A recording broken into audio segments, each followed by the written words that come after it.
With so many movies, songs, books, thoughts, posts, notes, dreams, and conversations dedicated to the topic of love, it's no bold statement to claim that love, in all its forms and derivatives, is a dominant theme in our life.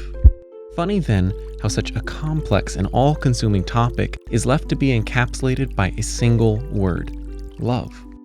Of course, we have modifiers and alternatives that help us to encapsulate our thoughts and feelings. However, it is seldom a unique position, helplessly explaining what we mean as we say, "I love you." Do I love you like I love my mother, my brother, or my friend?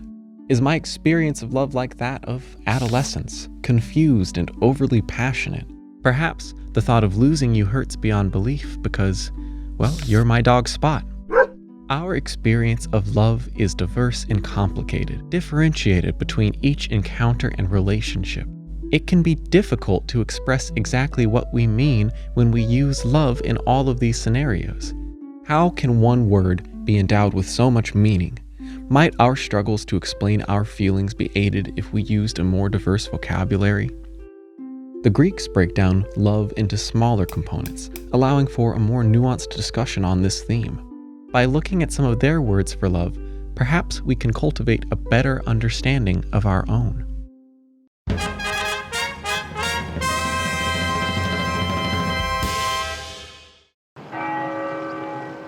Eros is named for the Greek god of love, or more specifically, passion and physical desire.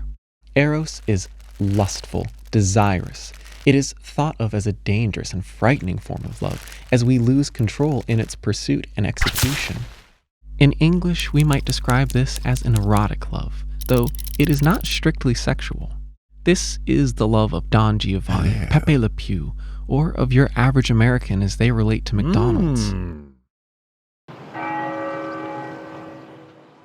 Philia is a platonic love, not to be confused with a plutonic love. Philia would best describe the love and connection that we share with our closest friends. We might say that we have love for these individuals, rather than that we are in love with them.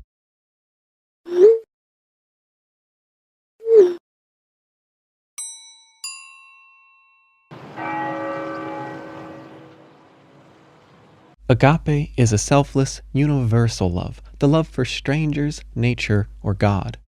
To quote the Greek City Times blog, "This love is unconditional, bigger than ourselves, a boundless compassion and an infinite empathy that you extend to everyone, whether they are family members or distant strangers."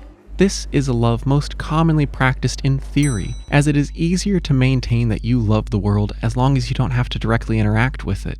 We might feel agape as we consider the plights of underpaid workers in a call center, a feeling that will usually dissipate once we are actually required to sit on the line with them and discuss the details of our orders.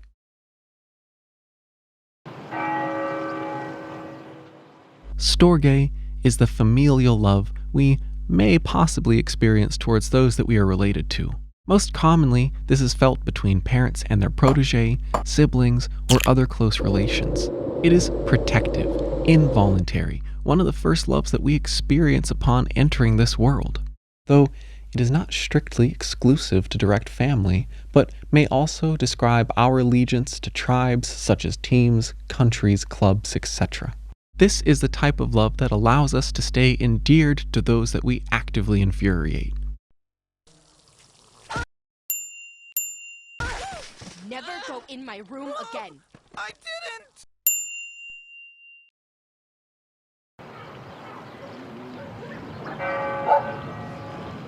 We see mania when our love turns to obsession. We label those afflicted as maniacs. This manifests in behaviors such as stalking, codependency, extreme jealousy, etc. This, too, is not exclusive to romantic encounters and could safely describe our allegiance to teams, countries, and other such groups.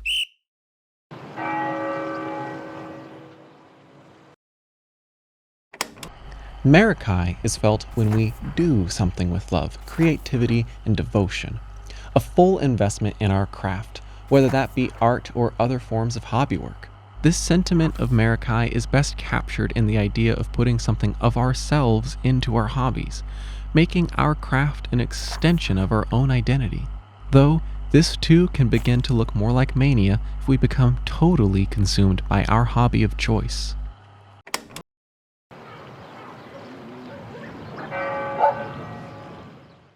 Ludus might best be described by the thrill of the chase, the affection of young lovers. It is casual, undemanding, flirtatious, and most importantly, non-committal. Perhaps of all of the words here, this is the farthest from our understanding of love in a modern context. We could benefit from exploring this word and understanding the joy of allowing ourselves to love for love's sake. Pragma, or as we might understand it, a pragmatic love, is a love founded on long-term commitment and of mutual interest. There is a tangible benefit gained from maintaining it. Often, this is thought of as a companionate love. The older couple who have endured hardship, made compromises, and sought to stick by each other for the long haul. This is beautifully encapsulated by the idea of finding a partner with whom you have a solid foundation, and using that foundation as a base to build a fortress of your companionship. Perhaps it isn't the fieriest romance anymore, if it ever was, but it is enduring. This is a love that often displays its presence without actually announcing it, communicated through our actions towards our partners, taking care of their needs, watching out for their well-being, and reaffirming the strength of your bond.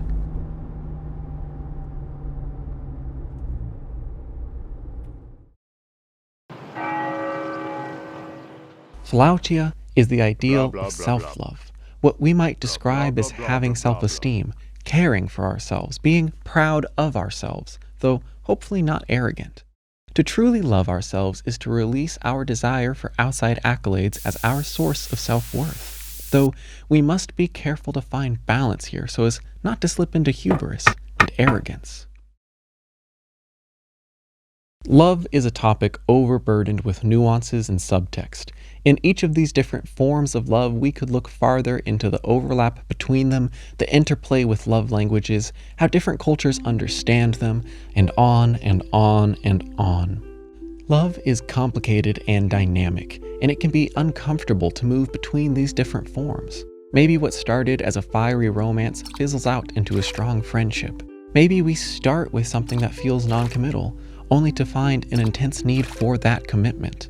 Or maybe in our companionate relationship, we discover a new spark and are able to find passion within each other. Our experience of love will not, and to a large degree cannot, stay the same. Over the course of years, months, or even a single day, we might cycle through a gambit of different feelings towards each other. What I hope to create with this discussion is simply an awareness that when we say love, it is worth clarifying, at least to ourselves, what type of love we are feeling. To those we love, this can help inform our decisions about them and help us communicate to them what we mean when we use such a potent word.